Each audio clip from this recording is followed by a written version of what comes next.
मेष राशि वालों, आप सभी का स्वागत है मेष मंथन भिंड यूट्यूब चैनल में। बंधुओं, ये दो चीजें पूरे महीने अपनी जेब में रखना, उसके बाद आपकी जिंदगी में बड़े ही चमत्कारी बदलाव आएंगे। ये दोनों चीजों को हमारे शास्त्रों में धन का केंद्र माना गया है, यानी कि जहाँ ये दो चीजें होती हैं उसके आसपास धन दौलत तो निश्चित तौर पर होती ही होती है। इसी के साथ साथ ज्योतिष शास्त्र में और लाल किताब में भी इन दो चीजों के विषय में यह कहा गया है कि ये दो चीजें जहां पर भी रहेंगी वहां माता लक्ष्मी का वास हर पल प्रतिपल रहने वाला है। कुल मिलाकर कहने का मतलब यह है कि ये दो चीजें आपके जीवन में भगवान का वरदान बनकर आएंगी, आशीर्वाद बनकर आएंगी। और यदि आपने इन दो चीजों का सही तरीके से प्रयोग करना सीख लिया, इन्हें हर पल प्रतिपल अपने पास रखा पूरे नियम और विधि विधान के साथ, तो एक बात तो पक्की है कि आपके जीवन से धन की हर प्रकार की समस्या गायब होने वाली है। आप अपनी आंखों के सामने पैसे रुपए की बरसात होते अपने जीवन में स्वयं देखेंगे। कुछ ही दिनों में आपके कर्जे चुकने शुरू हो जाएंगे, आपकी आमदनी बढ़ती चली जाएगी और दिन दूनी रात चौगनी तरक्की करते हुए आप अपने जीवन को स्वर्ग के समान सुंदर बना पाएंगे। तो जयकारा बोलो माता रानी का, जगत माई महामाई माँ भद्रकाली की जय बोलो, माता रानी के सांचे दरबार की जय बोलो। बंधुओं, अब आप यह जरूर सोच रहे होंगे कि आखिर ये दो चीजें कौन हैं और इनका काम करने का तरीका क्या है और इस बात की गारंटी क्या है कि ये दो चीजें आपके जीवन में पैसे की बरसात कराएंगी, आपके जीवन की दुख और तकलीफों को मिटा देंगी और जीवन को स्वर्ग के समान सुंदर बनाएंगी। तो बंधुओं, हम आपको बता दें कि इन दो चीजों के विषय में अब तक आपको शायद इसलिए किसी ने नहीं बताया क्योंकि जो शक्तिशाली क्रियाएं होती हैं, जो सचमुच में काम करने वाली चीजें होती हैं, उनके बारे में जानते तो बहुत सारे लोग हैं, परंतु बताते इसलिए नहीं हैं क्योंकि इन चीजों की मर्यादाएं होती हैं।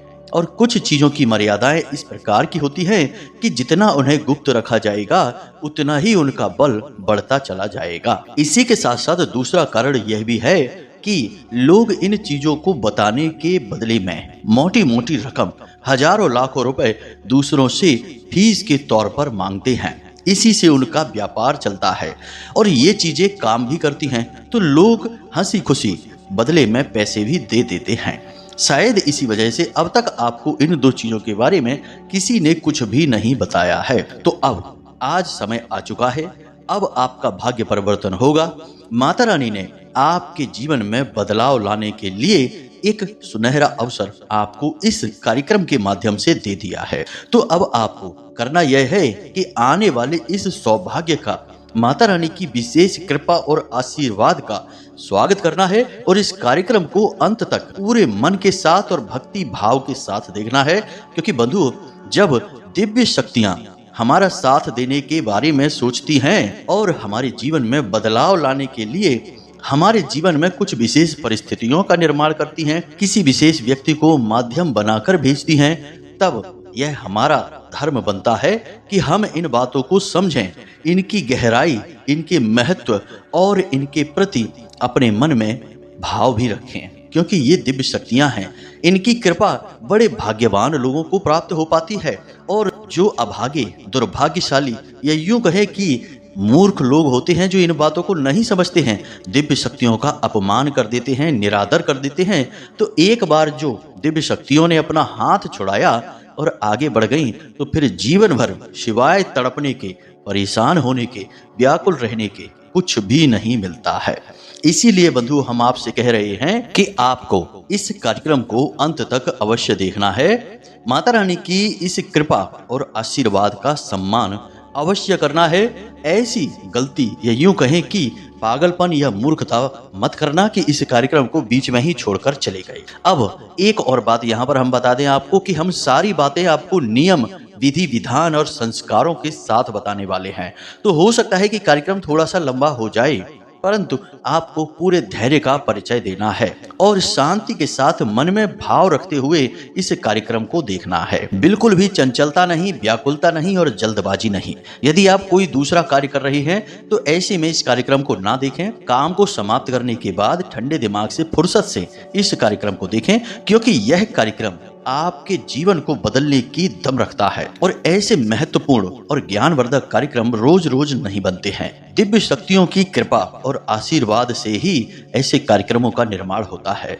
तो ऐसे में तो आप कम से कम समय निकाल ही सकते हैं। अब यदि इतने पर भी आपको हमारी बातें समझ नहीं आ रही हैं, आपको लगता है कि फटाफट से चीजों के बारे में बता देते हैं और जल्दी से उपयोग के तरीके समझा दें, यानी कि अभी भी आपके मन में जल्दबाजी और चंचलता का भाव है, तो हम आपसे कहेंगे कि आपके लिए यह कार्यक्रम नहीं बना है। इसे इसी समय छोड़कर आप जा सकते हैं। कॉमेडी वीडियो देखिए या फिर गली मोहल्ले में नुक्कड़ पर बैठकर गप्पे हाँकिए, आपके लिए वही ठीक रहेगा। अभी आप ज्ञान प्राप्त करने के लिए तैयार नहीं हुए हैं। तो उम्मीद है बंधुओं कि आप हमारी बातें, हमारी भावनाएं सब समझ चुके हैं। कार्यक्रम में अंत तक अवश्य ठहरेंगे। जिन्हें सचमुच में कुछ करना है वे तो निश्चित तौर पर रुकेंगे। तो चलिए बंधुओं, माता रानी को याद करते हैं और इस कार्यक्रम की शुरुआत करते हैं, क्योंकि यही सबसे शुभ और सर्वोत्तम शुरुआत होती है। तो कमेंट बॉक्स में पूरे भक्ति भाव के साथ माता रानी को याद करते हुए लिख डालिए, जय माँ भद्रकाली कृपा करो, जय माँ लक्ष्मी कृपा करो। माता रानी की आपके ऊपर पूरी कृपा होगी, हमें पूर्ण विश्वास है। इसी के साथ साथ बंधुओं, आप यदि इस चैनल कार्यक्रम पर पहली बार आए हैं तो आप इस चैनल को सब्सक्राइब करना बिल्कुल ना भूलें, क्योंकि YouTube पर सबसे श्रेष्ठ और सचमुच में कार्य करने वाला जो ज्ञान है वह हम आपके लिए लेकर आते हैं, जो हमारे निजी जीवन के अनुभवों पर आधारित होता है, माता भद्रकाली की अनुभूतियों पर आधारित होता है और गहरी साधनाओं में प्राप्त विशेष ज्ञान और मार्गदर्शन से सराबोर होता है। यानी कि ज्ञान की पराकाष्ठा और चरम सीमा और शुद्धता यहीं पर आपको मिलेगी। बाकी लोग हमको नकल कर करके तो उल्टे सीधे तमाम कार्यक्रम बनाते ही रहते हैं।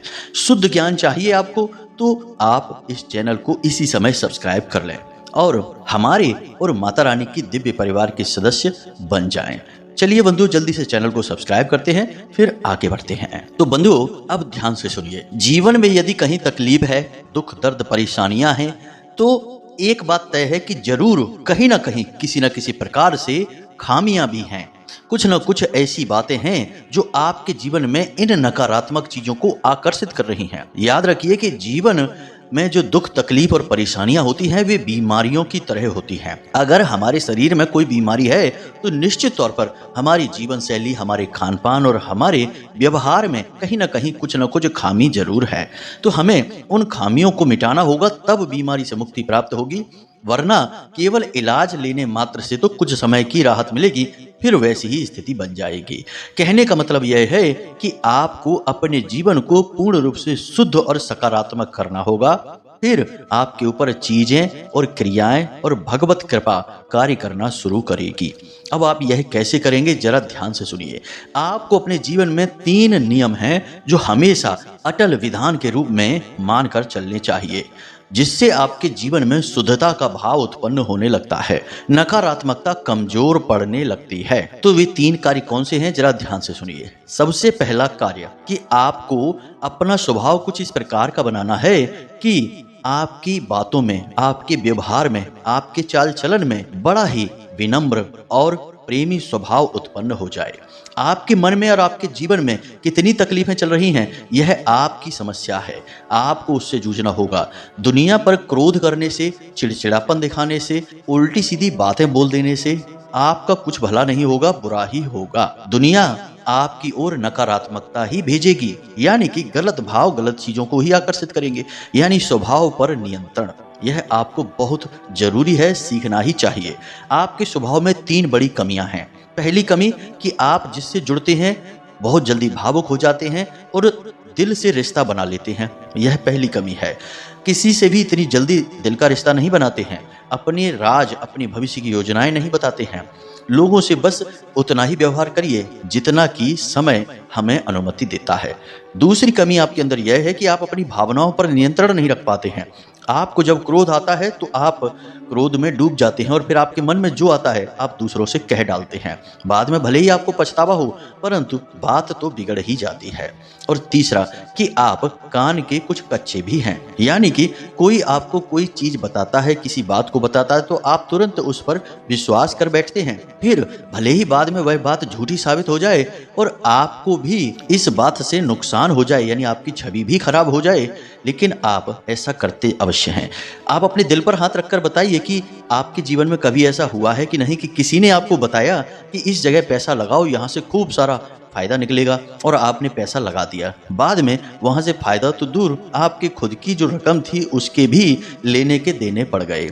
ऐसा हुआ है कि नहीं? निश्चित तौर पर हुआ है। किसी की बातों पर विश्वास करके आपने धोखा खाया है और अपना मान सम्मान भी गंवाया है और अपनी ही नजरों में आप गिरे हैं। तो ये 3 कमियां हैं, इनको आपको दूर करना है। अब बात करते हैं दूसरी, जिसे अपने जीवन में आपको लागू करना है। वह बात क्या है?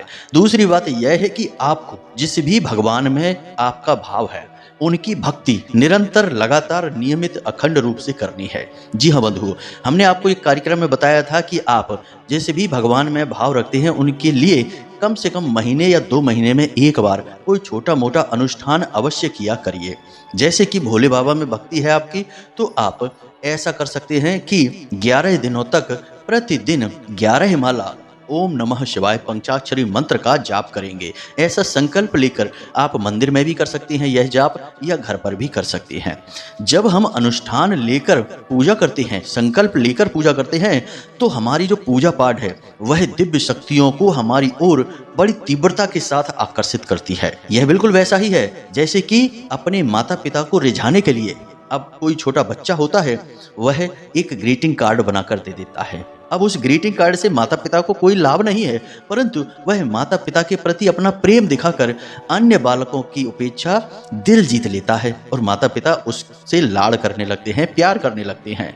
बिल्कुल वैसे ही आप जब किसी देवता का अनुष्ठान करते हैं और भक्ति भाव के साथ जाप करने लगते हैं, तो उस देवता का लाड़ प्यार भावनाएं आपकी ओर आकर्षित होती हैं। निश्चित गारंटीड लाभ प्राप्त होता है, हम लिख कर दे सकते हैं। तो आप जिस भी देवता में भाव रखते हैं, महीने 2 महीने में एक आध बार अनुष्ठान अवश्य किया करिए, यह बहुत आवश्यक है। तीसरा, सकारात्मक रहने की शक्ति को पहचानना होगा। आपने वह कहानी तो सुनी ही होगी राजा और उसके मित्र मंत्री की, जिसमें वह मंत्री जो है वह हर बात में सकारात्मक रहता है। कितना ही बुरा उसके जीवन में क्यों ना हो जाए, वह हमेशा यही कहता है कि जो भी कुछ हो रहा है सब अच्छे के लिए हो रहा है। आपके अपने मन में भी यही भाव हमेशा आपको रखना है। जो भी जीवन में चल रहा है सब अच्छे के लिए है। आपकी मर्जी का हो रहा है तब तो बहुत अच्छी बात है। अगर आपकी मर्जी का नहीं हो रहा है तो वह निश्चित ही भगवान की मर्जी का हो रहा है। और जब आपके जीवन में भगवान फैसले ले रहे हैं और अपनी मर्जी से ही कार्य कर रहे हैं, तो फिर इससे बड़ी बात और क्या हो सकती है कि आप भगवान की मर्जी का जीवन जी रहे हैं। इसलिए आपको सकारात्मक रहना होगा। हर बात में सकारात्मक रहिए। कोई भी कार्य करने चलिए, हमेशा यही सोचिए कि इस कार्य में मुझे सफलता मिलेगी ही मिलेगी। अभी आपका भाव कुछ ऐसा है कि आपसे कोई भी बात बता दे, आपको लगता है कि ये बात काम नहीं करेगी। कोई भी काम आप करने चले तो आपको लगता है कि कहीं असफल हो गए तो क्या होगा। कुछ भी आप करने चलें, हमेशा पहले नकारात्मक भाव मन में आते हैं, जो कि ठीक नहीं है। आपको शुद्ध सकारात्मक रहना होगा और केवल जीवन की उजली और सकारात्मक दिशा में ही देखना है। जी हाँ बंधुओं, वह कहावत भी हमने एक बार आपको बताई थी कि जब तक सांस है तब तक आस है। आस क्या है? सकारात्मकता है, उम्मीद है। तो आपको हमेशा जीवन में सकारात्मक भाव रखने हैं। जो कुछ हो रहा है अच्छे के लिए हो रहा है, भगवान अपनी मर्जी से कर रहे हैं और भगवान आपके साथ कभी गलत कर ही नहीं सकते हैं। हो सकता है कि आज हमें गलत लग रहा है, लेकिन आने वाले समय में यह हमें बहुत अच्छा लगेगा, जब सचमुच में इसके पीछे की अच्छाई हमें समझ में आ जाएगी। इस बात को समझाने के लिए एक बहुत छोटी सी कहानी है, जिसे आप सुनिए, आपको बहुत इससे मनोबल प्राप्त होगा। एक बार की बात है कि यमदूतों से कहा गया कि जाओ नीचे एक महिला मृत हो चुकी है, उसकी आत्मा को लेकर आओ। तो यमदूत जाते हैं और देखते हैं कि महिला रेलवे स्टेशन पर मृत पड़ी है। और उसके पास 3 बच्चियां बैठी हैं। एक बच्ची तो इतनी अबोध है कि वह अपनी मृत माँ के स्तनपान में ही लगी हुई है और 2 बच्चियां भी बहुत छोटी छोटी हैं, उन्हें भी दुनियादारी का कोई ज्ञान नहीं है। यमदूत ने जब उस महिला को और उन बच्चियों को देखा तो उससे रहा नहीं गया, उसे बहुत दया आई और वह यमराज के पास गया और बोला, महाराज प्रभु, हमसे ऐसा काम न कराइए, इस महिला की बच्चियां बहुत छोटी हैं, इन्हें जीवन दान दे दीजिए, नहीं तो बेचारी ये भी मारी जाएंगी। यमराज ने कहा कि मूर्ख, तूने विधि के विधान में टांग अड़ा दी है, तुझे उस महिला को यहाँ लेकर आने के लिए भेजा गया था और तू खाली हाथ चला आया। अब वह महिला तो मर ही चुकी है, उसे तो कोई ना कोई लेकर आएगा ही, लेकिन तेरा दंड यह है कि तू जा मृत्यु लोक में और तुझे लंबे समय तक मृत्यु लोक में ही रहना होगा और उन बच्चियों की परिस्थिति को देखना होगा कि कैसे प्रकृति अपना कार्य करती है, या यूं कहें कि भगवान अपना कार्य करते हैं। तो वह यमदूत मानव रूप लेकर मृत्यु लोक में ही रहने लगा। अब वह देखता क्या है, वैसे कहानी तो बहुत लंबी है बंधु, लेकिन हम आपको शॉर्ट में समझा रहे हैं ताकि आपको जीवन का विधान समझ में आए। तो अब वह देखता क्या है कि उस मृत महिला के पास भीड़ इकट्ठी हो जाती है और एक दंपत्ति उस अबोध बालिका को उठा लेते हैं, जो कि उस शहर के बहुत रईस इंसान थे, लेकिन उनके पास कोई बच्चे नहीं थे, यानी कि वे संतानहीन थे। उस बच्ची को देखते ही उस महिला के मन में मातृत्व उमड़ जाता है और वह उस बच्ची को उठाकर अपने सीने से लगा लेती है। इसी प्रकार उसी भीड़ में एक संत भी खड़े थे, उनके मन में भी भाव उत्पन्न होते हैं, तो एक बच्ची को संत अपने साथ रख लेते हैं और उसे ईश्वर का ज्ञान देना शुरू कर देते हैं। ठीक इसी प्रकार उस राज्य के मंत्री के पास यह खबर पहुंचती है कि एक औरत की 3 बच्चियां रेलवे स्टेशन पर हैं। 2 बच्चियों को तो लोगों ने गोद ले लिया, एक रह गई है, तो मंत्री जी उस छोटी सी बच्ची को गोद ले लेते हैं। अब एक बच्ची तो बहुत रईस इंसान के घर पहुंच गई, एक संत के यहाँ पहुंच गई और एक उस राज्य के मंत्री के घर पहुंच गई, यानी एक मंत्री की बेटी, एक करोड़पति की बेटी और एक संत की बेटी, तीनों की ही भाग्य, दिशा और परिस्थितियां पूर्ण रूप से बदल गई। अगर अपनी माँ के साथ रहती तो जीवन भर भीख ही मांगनी पड़ती, उसी रेलवे स्टेशन पर पड़ी रहती, लेकिन विधाता ने उनके भाग्य में कुछ और लिखा था, तो उन तीनों का जीवन पूर्ण रूप से बदल गया और उनका भाग्य चमक उठा। ईश्वर इसी प्रकार कार्य करते हैं। एक और जहां पीड़ाएं जीवन में आती हैं तो हम रोने लगते हैं, लेकिन जब उन्हीं पीड़ाओं के माध्यम से जीवन में हमारे सौभाग्य के दरवाजे खुलते हैं और हमें कुछ बहुत बड़ा हासिल होता है तो हम हंसने लगते हैं। हम भगवान के विधान को समझ नहीं सकते, तो फिर नकारात्मक रहने से कोई लाभ नहीं है, सकारात्मक रहिए तो जीवन में कष्ट बड़ी जल्दी जल्दी कट जाते हैं। उम्मीद है बंधुओं कि यहाँ तक आपको सब कुछ समझ में आ गया है कि कैसे आपको अपने जीवन में सकारात्मक रहना है और अपने जीवन की दिशा को और दशा को पूर्ण रूप से शुद्ध बना लेना है। साथ ही साथ छोटे छोटे कुछ और कार्य भी हैं जिन्हें आपको भूल कर भी नहीं करना चाहिए। जैसे कुछ लोग समाज में होते हैं जो हमेशा बुराइयां करते रहते हैं, शिकायतें करते रहते हैं, हर बात में कमी निकालते रहते हैं। ऐसे लोगों से आपको कोसों दूर रहना चाहिए। इन लोगों की बातें अच्छी जरूर लगती हैं कि हर एक की बुराई कर रहे हैं, मजा आ रहा है, लेकिन असल में ये लोग भयंकर नकारात्मक होते हैं। ये खुद तो जीवन में कुछ नहीं कर पाते हैं, जो इनके साथ रहने लगता है उसके जीवन की नैया को भी डुबाने का कार्य करते हैं। ऐसे लोगों से आपको कोसों दूर रहना चाहिए। इसी के साथ साथ आपको धार्मिक ग्रंथों का अध्ययन करना चाहिए, उनके पीछे के भाव को समझना चाहिए, कहानियों की तरह नहीं, उनकी गहराइयों को समझना चाहिए, सत्संग और प्रवचन भी करने चाहिए। बंधु, इन सब से चित्त शुद्धि होती है और जीवन में मुक्ति का मार्ग खुलता है। इन सारे कार्यों को करने के बाद आप तैयार हो चुके हैं कि अब माता लक्ष्मी आपके जीवन में पधारेंगी और हमेशा के लिए स्थापित और विराजमान हो जाएंगी। अब आप जो भी कार्य करेंगे आप उसमें कामयाब होते चले जाएंगे।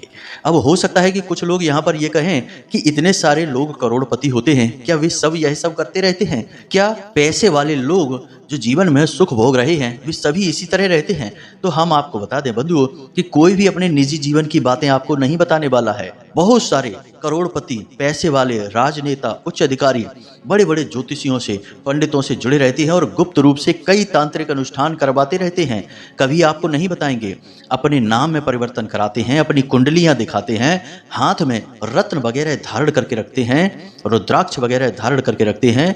ऐसा क्यों करते हैं? किसी विशेष दिन पर कोई विशेष रंग का ही लिबास पहनते हैं। यहाँ तक कि अपना घर और अपनी गाड़ियों तक के नंबर ज्योतिषियों की सलाह से ही निकलवाते हैं। ऐसा क्यों करते हैं? क्योंकि वे इसी तरीके से तो पैसे वाले बने हैं। खाली मेहनत करने से और काम करने से ही यदि लाखों करोड़ों की दौलत मिलती, माता लक्ष्मी का साथ मिलता, तो हर एक मजदूर करोड़पति होता, हर एक लेबर करोड़ों में खेल रहा होता और गधा जंगल का राजा होता। जी हाँ बंधुओं, लेकिन यह सच नहीं है। तो बंधुओं, यहाँ तक सारी बातें जो हमने आपको बताई हैं, वे इसलिए बताई हैं ताकि जो चीजें अब हम आपको बताने जा रहे हैं उनको काम करने के लिए एक सही वातावरण का निर्माण हो सके। वरना चीजें तो एक बार में बताई भी जा सकती हैं और उन्हें प्रयोग कर लो जल्दी जल्दी से, लेकिन काम नहीं करेंगी। ये बिल्कुल दवा की तरह होती है, जब तक परहेज नहीं करेंगे दवाओं का सही असर नहीं होगा।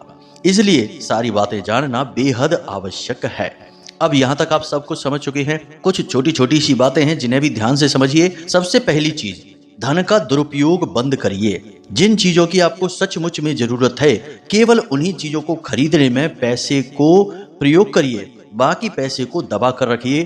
किसी की भी जबरदस्ती मदद मत करिए। जरा सा कोई मगरमच्छ के आंसू बहाए और आप पिघल गए और आपने उसको पैसा दे दिया, कर्जा दे दिया, मदद करने के लिए दे दिया, लेकिन बाद में वह आपका पैसा लेकर भाग गया, आपको बात भी नहीं कर रहा और आपसे दुश्मनी मान रहा है। याद रखिए कि ये दुनिया इस तरह नहीं चलती है। यहाँ जो ज्यादा दुखी और परेशान दिखाई देते हैं, असल में यह उनका काम करवाने का तरीका होता है, उनकी ट्रिक होती है। तो आपको सही तरह से समझना होगा। पैसे की बर्बादी किसी कीमत पर नहीं करनी है, उसे दबाना और उसे संभालना सीखना होगा। दूसरा कि अपना पर्स, अपनी तिजोरी, अपना जो भी गल्ला है, लॉकर है, पैसे के बिना कभी नहीं रखना। उसमें अच्छी खासी रकम हमेशा रखना है, यानी कि 1000-2000 रुपए तो कम से कम होने ही चाहिए। ज्यादा नहीं तो 100-50 रुपए आपके पर्स में हर वक्त पड़े रहने चाहिए पूर्ण रूप से। इसे लक्ष्मी विहीन नहीं करना है। तीसरा, कर्जा कभी नहीं लेना है, किसी हालत में नहीं लेना है। याद रखना कि शास्त्रों में लिखा है कि जिस इंसान पर माता लक्ष्मी क्रोधित होती हैं, उस इंसान के जीवन में ऐसी परिस्थितियां बनती हैं कि उसे कर्जा लेना पड़ता है।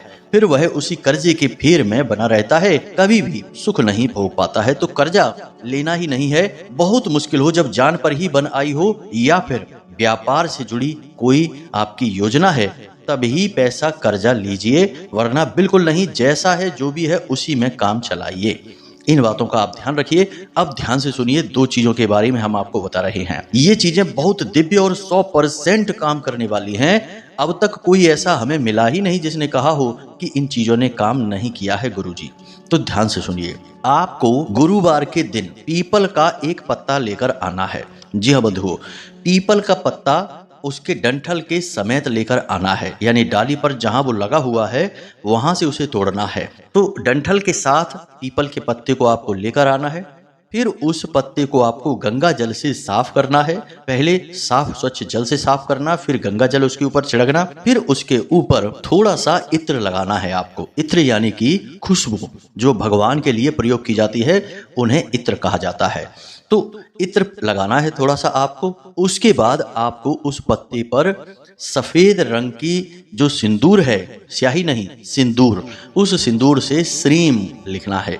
जी हाँ बंधुओं, श्रीम लिखना है। उसके बाद उसे आप रात भर के लिए अपने पूजा घर में रखा छोड़ दीजिए। उसके बाद अगले दिन आपको उस पत्ते को लेना है और आप जहां भी काम करते हैं, चाहे आपका ऑफिस है, आपका व्यापार है, दुकान है, बिजनेस है, तो एक ऐसी कुर्सी या गद्दी तो होगी ही जहां आप बैठते होंगे। उस गद्दी में अपने नीचे उसे रखना है आपको, पैरों के पास नहीं। यानी कि कुर्सी है तो जो आप कुर्सी पर बैठते हैं, बैठक है, आपको उस कुर्सी पर रखना है। यानी कि एक गद्दी होगी, उस गद्दी के नीचे रखना है। सीधे पत्ते पर ही नहीं बैठना है, उस पत्ते को आपको गद्दी के नीचे रखना है और उसके ऊपर आपको बैठ जाना है, यानी उसे ढक कर रखना है। अगले गुरुवार तक आपको उस पत्ते को रखना है।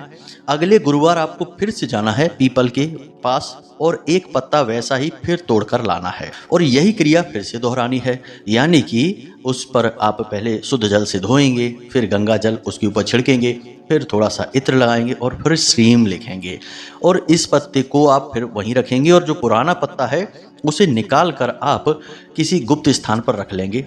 फेंकेंगे नहीं, अपनी तिजोरी में रख लें या पूजा घर में रख लें, कोई इसे छुए ना और देखे ना, इस तरह से रखना है। सूख जाएगा वह पत्ता तो सूख जाने दें, कोई चिंता की बात नहीं। अब 7 दिन बाद यानी फिर अगले गुरुवार को आपको यही क्रिया दोहरानी है। इस क्रिया को आपको 7 गुरुवार दोहरानी है। 7 गुरुवार याद रखना बंधुओं, 7 गुरुवार के अंदर अंदर आपका जीवन पूर्ण रूप से बदल जाएगा।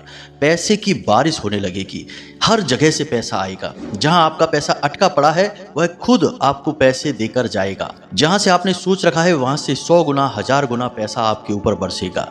यह क्रिया कभी असफल नहीं हुई, लेकिन अभी यह क्रिया पूर्ण नहीं हुई है।